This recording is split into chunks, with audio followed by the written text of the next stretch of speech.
For those who are on site, remember, whether you're teaching in the basic ed or teaching in higher ed, follow the 4 Ws.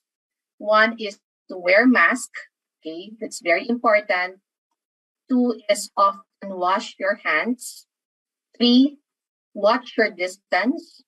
Okay, and 4, wipe your space. Okay, so these things, these expectations are necessary for the students to at least know what is expected of them when they report on site.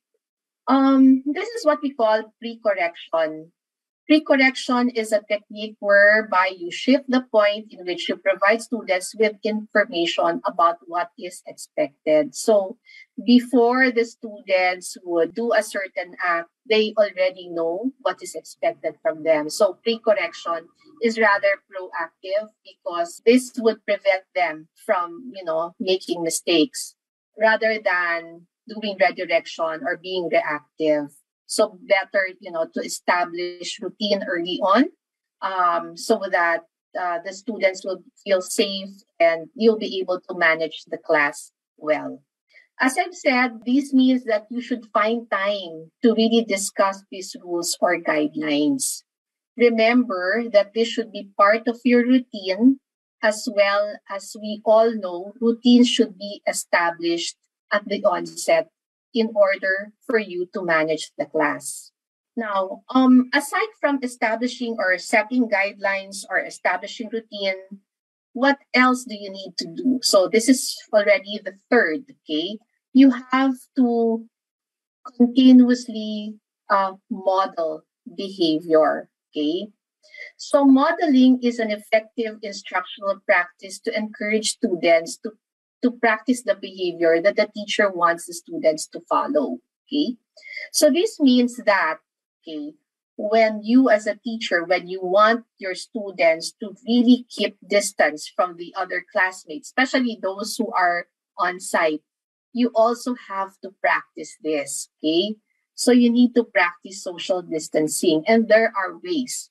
Now, how do you practice social distancing?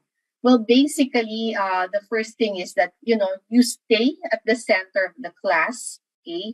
As much as possible, I know that, as teachers, it's important for us to establish that connection with the students, but we have to be mindful that there is still a pandemic. And because of that, we have to, act as good role models to our students.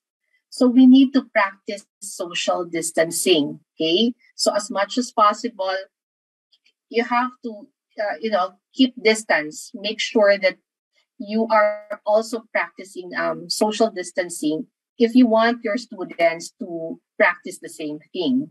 So this means that you have to conduct continuous modeling, okay? Okay, and I know sometimes when our students would do a good job, usually we pat them on the shoulder, or I'm an early childhood educator. I usually hug my students, but of course that's difficult at this time. We can't do that, so you can use visual prompts. So it's important, based on research, that use visual aids or visual prompts to communicate to students. So if you want, at the start, you can explain to the students that if they do something good, and if you want to praise them for doing a very good work, you could show them the great job flashcard. Or if you want them to keep distance, or to what you can show them the flashcard in the middle. Or if you want them to really focus on their work, you can use this visual aid. There are so many things that you can use instead of doing it through actions. What you can do is use visual aids to communicate. In this way, you are not only addressing the students who are attending classes in person, you're also able to, talk to the students who are joining you online. All right. Okay, so the fourth, if you need to design the curriculum, look at the intended learning outcomes. You have to keep in mind that, whether the students are attending classes on site or online, okay, regardless of the modality, all your students should be able to accomplish the same goals, okay? And they have, according to Khan and the other authors, they have to engage in the same activities and assessment, okay? So this is very important when we do HyFlex or hybrid, making sure that the intended learning outcomes are the same, whether the students are attending in person or online. Okay. And making sure that, even the treatment, even the activities, even the assessment will be the same for both kinds of students. How do you achieve this? How do you make sure that you're able to achieve all your objectives or intended learning outcomes? One way to look at it is through how you schedule your activities. Okay, it is important really to break the class session into segments. Okay, so if for example, if you have a let's say 40-minute class, okay, so 10 minutes would be part one, and then another 10 minutes would be devoted to active learning strategies. What are active learning strategies? These are, pair share, group work. You can have even quizzes. And then part three would be the continuation.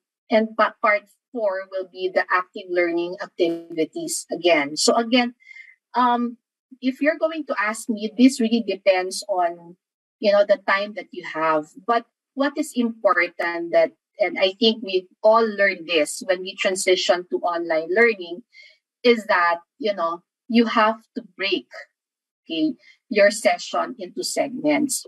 And this is guided by the cognitive load theory, in which, students have limited working, we all have, okay, not only our students, but we all have a limited working memory capacity. So for them to absorb everything might be too much, okay? But because you're now dealing with two kinds of students, it's important that you really focus on this, okay? So make sure that you break the class session into segments, okay?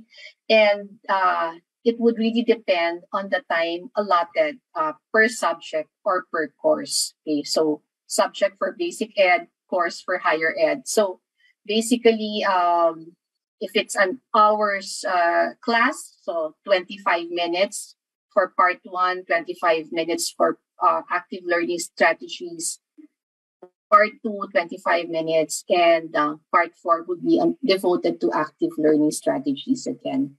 So make sure that you schedule your activities correctly. So it's not only, when you design your curriculum, it's not only looking into your intended learning outcomes, but making sure that how are you going to implement this is also important with the way you